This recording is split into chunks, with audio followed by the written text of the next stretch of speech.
Hello and welcome to Wineskins, a program that features the lives of the saints and reflections on the Sunday readings, along with information on a variety of topics and issues from a Catholic perspective. I'm Father Jim Korda. Our program is brought to you through the annual Diocesan Appeal, the Catholic Communication Campaign, and St. Paul's Catholic Books and Gifts, a division of the Society of St. Paul. Our interview segment today will feature Father Ed Brienz. We will also get a glimpse into the life and times of St. Teresa of Avila, along with reflections on the readings for this 28th Sunday in Ordinary Time. That and more on Wineskins. In our current issue segment, I will speak with Bishop John Stowe. With me now is Bishop John Stowe of the Diocese of Lexington in Kentucky. Welcome to our show. Thanks, Father Jim. What's interesting about your First Friday presentation is you're talking about what's going on with the Synod and what we can expect. But my experience is that there's a lot of things that are going on or not going on that people expect. So let's kind of try to set the stage and say what actually is going on with the Synod, which was initiated in October of 2021 and to be concluded in October of 24.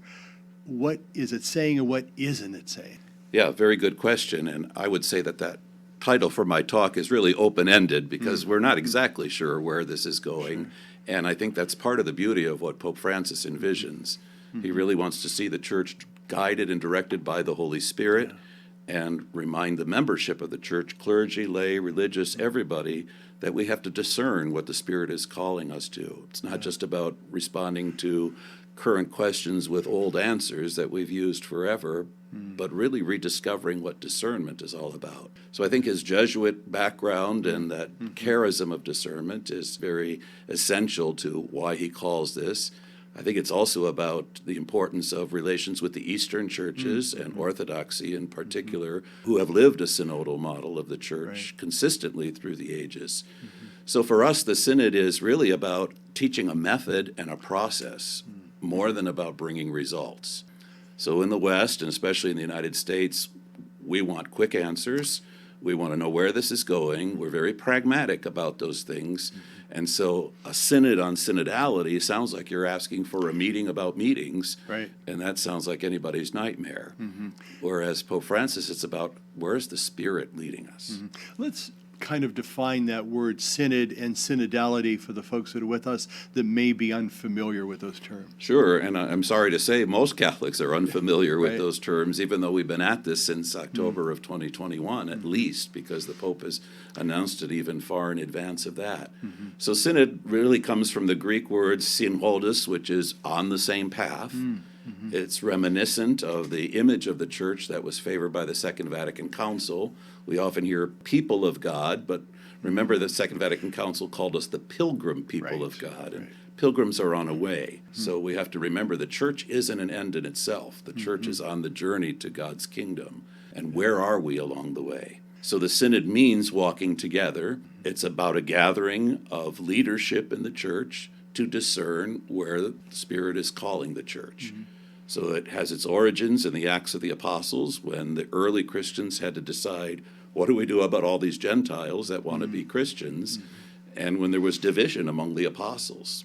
Even the first generation of apostles knew division. So we tend to think it's something new and maybe exaggerated in the church today, but it's been there from the beginning. Pope Francis is telling us, well, we've been given a way to overcome that division. We kind of live in a world now of divisions and polarity. Why do we have that, and what can we as a Christian people do to assuage those feelings? That's a challenging question for the present moment, for sure. I think Pope Francis would say that of all people, it ought to be the followers of Christ, especially Catholics who gather around the sacrament of unity Sunday after Sunday, that ought to be a force for unifying people in the world. But one of the things that we have to be unified around is the truth. And if we can't agree on what the truth is, that's when we have the polarizing battles that we find ourselves in. What can the people of God, the pilgrim people of God, expect from the Synod in October of 2024? Well, in 2023, in October, they brought out 20 themes that will be continued to be discerned until 2024. Pope Francis has established theological commissions for 10 issues, and he's also sent questions back to the dioceses to be discussed. There was a process during Lent. Now the U.S. Conference of Catholic Bishops will compile what has been shared in the diocesan sessions across the country, send that to Rome. It'll be filtered again, and it's a continual process of what are we hearing, how do we deepen what we're hearing, and what common threads, what common themes are emerging that can be discerned as the Holy Spirit's voice. Bishop John Stowe of Lexington, Kentucky, thank you so much for your insights into the Synod on Synodality. We look forward to hearing more from you, but also from the outcome of this wonderful opportunity for us as God's pilgrim people to continue walking together in this journey of light, life, and faith. Good to be with you, Jim. For Wineskins, I'm Father Jim Korda. Saint Teresa of Avila was a Spanish mystic and religious reformer. To tell us more is Jim Krivanek. He is from St. Michael Church in Canfield. St. Teresa of Jesus died in Spain on the historic night in which the Gregorian calendar replaced the Julian calendar. As a result, though she was born on October 4th, her feast is celebrated on October the 15th. She was canonized in 1622 and named a Doctor of the Church in 1970 by Pope Paul VI. Teresa was born in Avila, Spain in 1515. She was of Jewish descent on her father's side. It was the golden age of Spain because of the vast amounts of that precious metal that poured into Spain from Latin America, and also because of the large number of excellent spiritual treatises published during that period.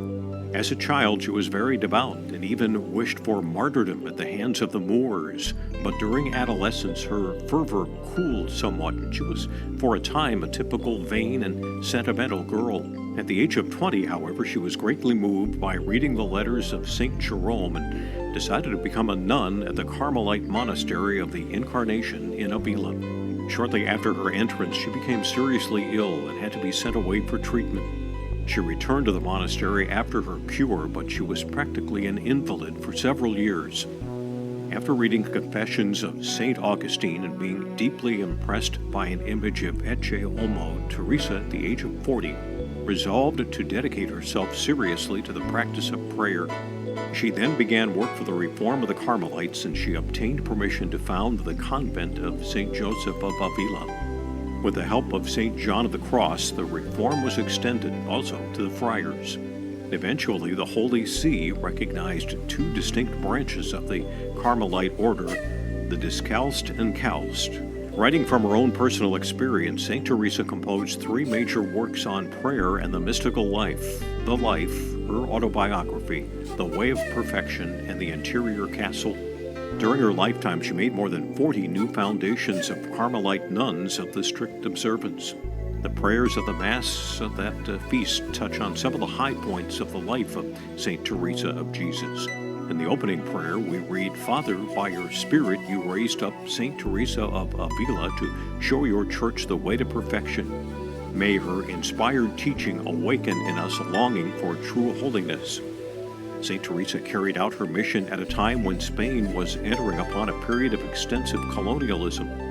A new age was dawning, not only for Spain, but for the Carmelite nuns. Rightly did Pope Paul VI acknowledge her authoritative teaching on prayer and its influence on the Carmelite order, the praying church, and the world at large. In marking the 4th centenary of the death of St. Teresa, Pope John Paul II said it was a powerful summons to the supreme values to which St. Teresa had dedicated her life. St. Teresa's message to us is, first of all, that he who possesses God lacks nothing. God alone suffices. Secondly, not only is it possible for an individual to attain the heights of mystical contemplation, but our prayer should also have an ecclesial dimension.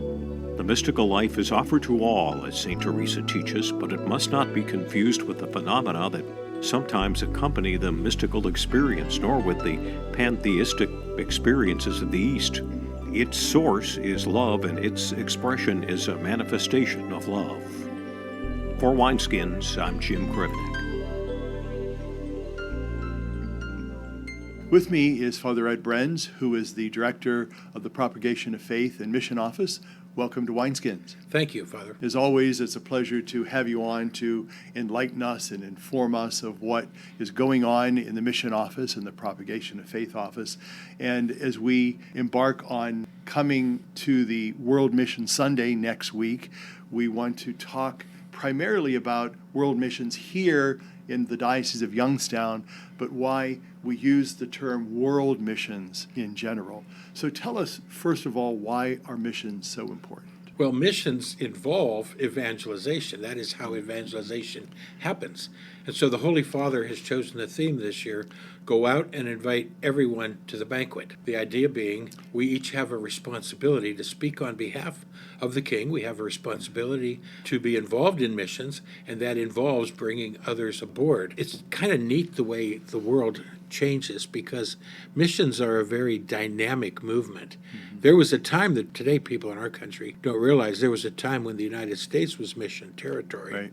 And back in the 1800s, 1822, we had the Diocese of Louisiana, which was from the Louisiana Purchase. It went from the Florida Keys all the way up to Canada. And there was a woman in France, a laywoman by the name of Pauline Jericho. And she decided in France, back in the early 1800s, that wouldn't it be nice if everybody could give 1 penny a week, and if we could give a penny a week across Europe, and that was a lot of money back then, they would send it to the missions. Well, she got it started, and 2/3 of those came to the United States to build up the church over here. So 200 years ago, we were the recipients of this mission assistance, and it only makes sense now that we're up and at 'em, that we reach back and reach further around the world, and we continue to support, because it's more than just money. We're talking about prayers, we're talking about understanding, we're talking about expertise, we're talking about inclusion. We're talking about recognizing that we're all brothers and sisters. And so when we go out and we seek to invite everybody, most of us will never run into face to face. But we can send ambassadors, we can send missionaries. That's where the import comes in. So yes, it's our turn now to reach around and be generous. You know, it's interesting as you were talking, one thing comes to mind is that it's really kind of a full circle. You know, missions started, for example, as you had mentioned, overseas, and then coming to us here in the Americas, and then going back overseas, but hasn't it returned somewhat back here to us again so we can re-evangelize ourselves and Well, one there's another? 3 groups of people we evangelize. The first one is those who've never heard the name of Jesus Christ. That makes perfect sense. Right. The next group is those who have heard, but the relationship could use a lot of tending. And so that too. But there's a third group that we evangelize toward, and that is the people that we see in the pews every day. Because every one of us deserves encouragement to carry on this mission. Oh, and then plus we can't leave out the fact that there's people sustaining the church in places under extreme persecution. And that alone is volumes of testimony that we can be supporting. Now, one thing that I'd like us to talk about is that missions, as you had mentioned, is not just money. It's not just raising funds, but it's also becoming totally aware and understanding what's going on in other parts of the world insofar as evangelization and spreading the gospel. Why is it important for us here in the United States to be connected to what's going on overseas? Well, the first thing I'd like to point to is the Eucharistic revival that we have going on. Eucharist is all about unity. And so when we receive the Eucharist, we are called and sent at the end of the liturgy. We're sent to go forth and proclaim the gospel. So there's no way we can separate mission from our daily pious practices as well as our general understanding of the faith. The other thing that I'd like to focus on is that word witness. You know, Pope Francis talks about that often. The Gospels talk about that. The Acts of the Apostles in particular talk about that we need to be witnesses ourselves. Why is that important when we're talking about spreading the true faith? It's not so much that we're making someone Catholic or Christian, but it's spreading that good news to everybody. I like the old saying that goes with religious education and when we're training new teachers and catechists, and we say, well, you can know all the facts, you can spell them out. The only way people are going to pay attention to what you've spelled out is if they can see it played out in your life. That's when the teacher has credibility, when they can look at words and the actions and they match. Let's talk about that phrase, propagation of the faith. Over the years, especially here in the diocese, we always talked about it as the propagation of the faith. And then it became missions, and then it returned to propagation of the faith. Explain in a nutshell what propagation of the faith actually means. Propagation of the faith means helping the faith to grow. It's just that simple. And so there was a time when we were moving from being the subject of missionary assistance into the full-fledged standing on our own 2 feet church, that we considered ourselves as, okay, here we are, let's proclaim the gospel, and there's people that don't know what we know about it, so we owe it to them to share it. Well, now it's come around to where we might need a little bit of reinforcement here, to the point that we're even perhaps in need of shifting from being a maintenance model of the church to a missionary model of the church. And so everything that we do, even scripture reading, has a missionary component to it. And that's the beauty of World Mission Sunday, because throughout the world, this was the first supportive collection that was ever placed in canon law in 1926 by Pope Pius XI, that we would have World Mission Sunday and for the propagation of the faith. And it's been in place ever since. So next weekend, we celebrate World Mission Sunday. What's going to happen here in our diocese? Well, first of all, you're going to see posters and bulletin inserts. People will have the opportunity to go on the website for Pontifical Missions Societies, and it's very easy to remember. It's iamamissionary.org. iamamissionary.org. Just run the letters all together. And there's all sorts of information and projects going on around the world. And remember, there's an advantage to charity. We certainly want to help alleviate people's pain and suffering throughout the world.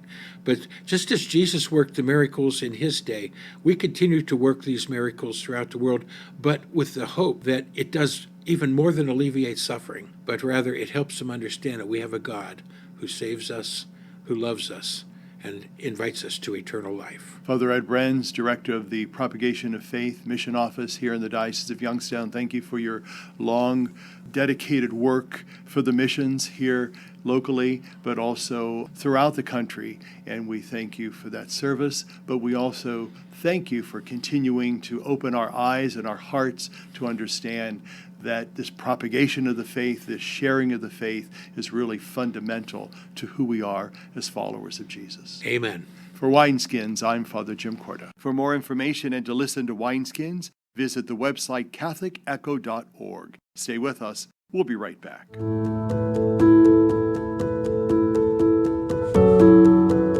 Where can you hear about faith in action? What does hope look like in our parishes and schools? How do we share God's love in our charities and outreach? The Catholic Echo amplifies the voice of Catholics. In the 6 counties of the Diocese of Youngstown. Connect with us to be inspired and challenged. To a deeper relationship with Jesus Christ and His Church. Visit CatholicEcho.org to find the Catholic Echo magazine, weekly podcasts, inspirational videos, and our Sunday Mass from St. Columba Cathedral. Follow diocesan social media on Facebook and Instagram. Or find what's happening now at DOY.org. The Catholic Echo is your source for spiritual growth in the Catholic Diocese of Youngstown.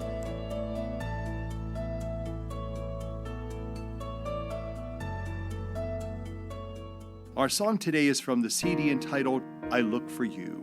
It is by Richard Guerra.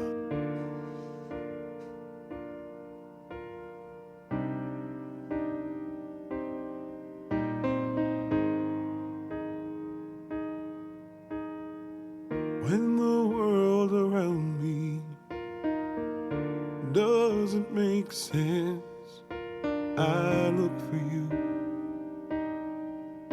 I look for you. When my foes surround me and tempt me to sin, I cry out to you. I cry out to you. For you've promised me that you'll never leave me.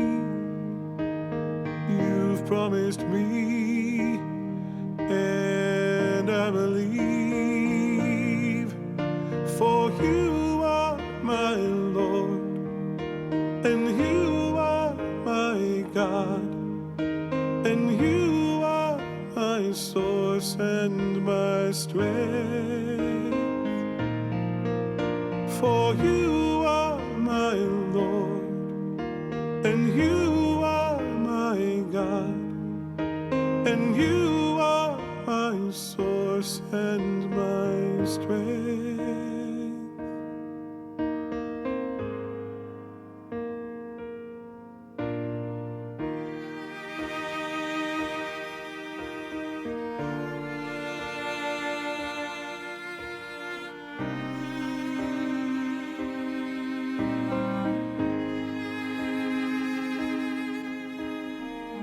When the world around me just doesn't make sense, I look for you. Oh, I look for you. When my foes surround me and tempt me to sin, I cry out to you. Lord, I cry out to you. For you've promised me that you'll never leave me. You've promised me, and I believe. For you are my Lord, and you are my God, and you are my source and my strength.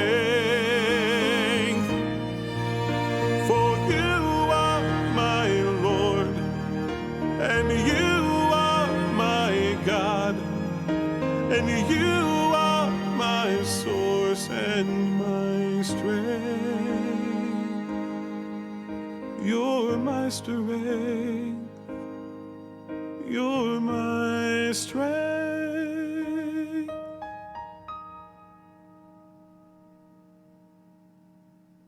When the world around me doesn't make sense, I look for you. Oh, I look for you. And now I'll share some reflections on the readings for the 28th Sunday in Ordinary Time. Some people seem to have everything, don't they? But many of those who have much also have a sort of internal emptiness. Such is the case with the young, rich, and powerful man in St. Mark's Gospel. Even many of us who are merely comfortable might have a gnawing emptiness within. Is there a cure for emptiness? The encounter with the rich man suggests that Jesus does offer a deep fulfillment and even a cure for emptiness for those who seek it. I believe, first of all, that it is offered to the person who seeks to find it from God as the ultimate source.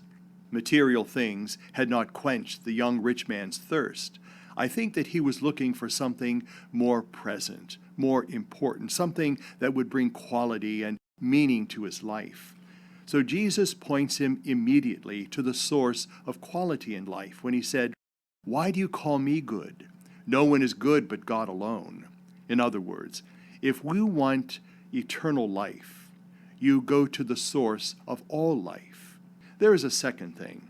This is offered to the person who treats their fellow human being as though they really matter. Have you noticed that as Jesus lists several of the 10 Commandments, he lists those which have to do with our relationships with one another? What I hear Jesus saying is that the young rich man should stop being overly worried about himself and more interested in others. In other words, Jesus challenged his selfishness. There is a final thing. This is offered to the person who makes a total, single-hearted commitment of self to God. The story is told of a student approaching a wise man of the East with his problem of being unable to know whether God is actually real. The wise man was sitting by a pool of water. Suddenly he grasped the student by the neck, thrust his head beneath the water, and held him there. Sputtering and gasping, the student finally tore himself loose from the guru's grip, only to be thrust beneath the water again and then again. Finally, when the student could breathe again, he asked the wise man, "Why do you treat me so roughly when I come seeking wisdom?" The wise man replied, "When you want to know God as desperately as you just wanted air, then you will know him." Jesus is not saying that every Christian must sell their assets and enter poverty. He is saying that the eternal quality of life, which fills the emptiness of one's soul, is a result of making a single-minded and single-hearted choice to follow God as he is revealed in Jesus Christ. He was asking this rich and powerful young man to move beyond selfishness and to invest himself totally in life with God as its source. Is there anything in Jesus' encounter with this man that offers a clue concerning the quality we seek? Is there something we lack? Is there something that stands in our way? How sad that the rich young man did not want his emptiness filled that badly. How sad that eternal quality was available to him, but he wasn't willing to let go of his earthly security in order to find it. The question is, what about you and me? For Wineskins, I'm Father Jim Korda.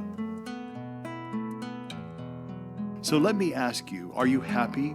Do you feel good about your life? If you are not, that could change. In this very moment, God is offering you what you desire. In this moment, there is life and happiness. Take it. Don't walk away sad. Don't place anything between yourself and what God is offering to you. Wineskins is made possible by the annual Diocesan Appeal, the Catholic Communication Campaign, and St. Paul's Catholic Books and Gifts. Wineskins is produced by the Roman Catholic Diocese of Youngstown. I'm Father Jim Korda, thanking you for being with us. Have a blessed Sunday, and may God be with you.